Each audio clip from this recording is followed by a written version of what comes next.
Hi, how you doing? My name is Tony Alarcon. I'm a therapist here at Evolution's Treatment Center. Basically, what we do here, and it's part of the reason why I really love working here at Evolution's, is we really, in order to empower my clients, it's very important that the company also empower me as a therapist and have trust in my abilities and my approach and my instincts when it comes to dealing with the clients. Moving forward, I believe that in this particular location, this is what separates Evolutions from many other places, is the caring factor, the empowerment factor, which is that we believe in the team, we believe in the approach, we believe in the hierarchy of needs as it comes to clients, be they physical, emotional, and spiritual. So long as the client can identify all three of those needs, and together we can work to devise a plan to attain and make sure that those needs are met, we can start on the course of progress. My approach, albeit perhaps a tough one at the beginning, I have found to exhibit high levels of efficacy in the treatment continuum, which is basically, to put it in layman's terms, I believe in work over want. I believe in empowerment over entitlement. I believe that if you can embrace the pain and not just see it coming, but actually welcome it, the pain becomes your platform for change. Moving forward when it comes to treatment, it's a very courageous step in anybody's life. It's basically saying the very thing that I ran from when I picked up is the very thing that I'm going to run towards when I put it down. Now, this is not easily done when we are not having our most vital and practical of needs met. Now, one of the components that I feel most people tend to miss out on is the spiritual one. And it's understandable because one of the variables when we're moving forward, particularly when we start to use, very many of us begin the life of dependence throughout our adolescence because we feel a bit of awkwardness, perhaps we don't feel like we fit in, and we actually leave our inner child in an effort and on a venture to try to find ourselves. Ironically, most of us in that process don't realize that when we leave ourselves to find ourselves, as time goes on, if you never resurface for air and take a look back and see what you've left behind, you'll find that yourself is the very thing that you've left behind. Now, when we deal with the anxieties of not knowing who we are and not identifying who we are, every time we look back, the image seems even more and more blurry. And we try to basically, I kind of call it like staying underwater for too long. All of a sudden, the human begins to believe that it is a fish. So then when we finally sober up and we finally take an attempt at recovery, anxiety, depression, agitation begins to set in because we feel like a fish out of water. We're not used to this. We've never done this as an adult for many of us. So moving forward, I think this is where the spiritual component really comes in and helps to make the process a far more hopeful one, a more comforting one. I think one of the greatest barriers to recovery is when we sober up, we start to see the empty spaces within us. We start to see the missing puzzle pieces. Unfortunately, our natural instinct is to replace it. If we cannot replace it with a substance, we try to replace it with a person. Ironically, in my experience, typically that space that opens up when we find recovery and we find our sober selves, it's a seat that is meant for the spiritual component. And it doesn't really matter what the name or the deity or the concept is.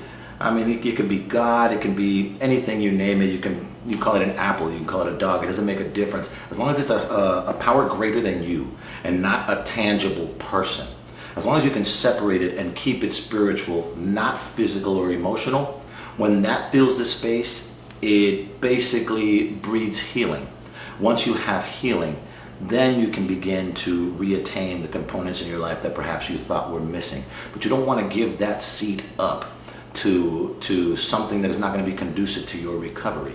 Recovery is one of those things that are best done on your own, because two people will never recover at exactly the same time. The click won't happen at exactly the same time. And you truly need something to lean on that is solid, like this here. Something that when you feel like you're falling, you can pick yourself up with it. Not two pieces that are leaning on each other where when one falls, the other falls. That's a recipe for disaster. It's a recipe for failure. For that matter, I don't believe that it is easily done without the concept of a higher power. And I think that's part of the reason why, statistically, most people that honor the principles of either 12 steps or spiritual principles based on their faith tend to have more success in programs that are related to recovery. It just gives you a rock, something to stand on, something more powerful than yourself that can beat this thing that we've been trying to do ourselves and have been incapable of thus far. So I guess if I have to say principles that I believe in the most, it would be the spiritual concept of recovery. This is something that will allow you to hold yourself perhaps even to a higher standard than you ever thought possible. This is the type of power that will enable you to work rather than want. This is the type of power that will make you feel empowered rather than feel entitled. Because, let's face it, you don't have to go to treatment. You don't have to subscribe to concepts. You don't have to meet your physical, emotional, or spiritual needs. You get to. So therefore, waiting for it is not going to help. Feeling entitled is not going to help. It will not arrive. Empowerment, going out there and getting it, that will help. And I'm basically here to help empower the individual so that they don't feel so much powerless as they feel powerful. I feel that if there's one concept that can also help to visualize it for my clients, it's basically, you think of two gifts. They're both gift wrapped with a bow on top. They're the same shape, same box. But one of the gift wrapping paper says work and consequence. The other one says reward. Too many times as addicts, we're so focused on the reward that then when the check arrives and we realize that by opening the box that says reward, what's inside is nothing but work and consequences, then we're surprised and then we're baffled and we wake up feeling depressed and guilty and frustrated with why we keep making this same mistake. So I try to challenge my clients, when given the option, choose the box that's wrapped in consequence and work.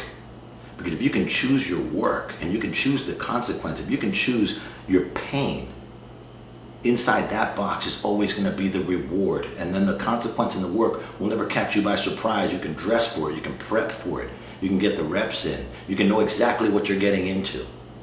If you can focus on choosing better problems, the rewards are thrown in.